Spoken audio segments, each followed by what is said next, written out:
প্রতিদিন গাড়ি দুর্ঘটনা নিত্যদিনের ঘটনা হয়ে দাঁড়িয়েছে উদয়পুর মহকুমা জাতীয় সড়কে। বৃহস্পতিবার দুপুরে বাগমা হাসপাতাল চৌমনি এলাকায় জাতীয় সড়কের মধ্যে বাইক ও দুইটি অটো গাড়ির মুখোমুখি সংঘর্ষে আহত হয়েছেন 7 জন। তার মধ্যে গুরুতর আহত 2 জন। স্থানীয় সূত্রে জানা যায়, পালাটানা ও শালগড়া এলাকা থেকে 6 জন বয়োজ্যেষ্ঠ মানুষ অটো গাড়ি করে একটি বৈষ্ণব সেবায় যোগ দিতে যাচ্ছিলেন।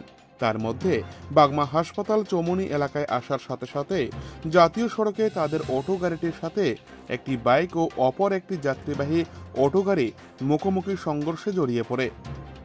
দুর্ঘটনার ফলে দুটি গাড়ি দুমড়ে মুচড়ে যায়। এর মধ্যে একটি মোটর বাইক ব্যাপক ক্ষতিগ্রস্ত হয়। রক্তাক্ত হয়ে পড়ে গাড়িগুলিতে থাকা লোকজন। এই দুর্ঘটনায় জাতীয় সড়কে দেখতে পেয়ে খবর দেয় অগ্নি নির্বাপক দপ্তরের স্থানীয় লোকজন। অগ্নি নির্বাপক দপ্তরের কর্মীরা দুর্ঘটনার খবর পেয়ে দ্রুত উদয়পুর থেকে ছুটে যায় ঘটনাস্থলে।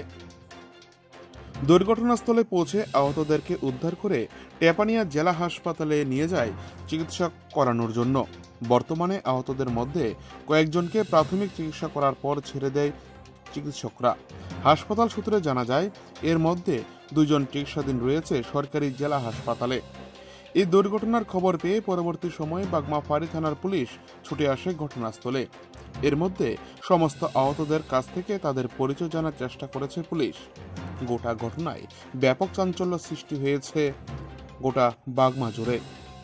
বাগমা থেকে নিজস্ব প্রতিনিধির রিপোর্ট, টিভি 100 বাংলা। আমরা কোরিয়ামুরা সেবা দিলাম। কয়জন?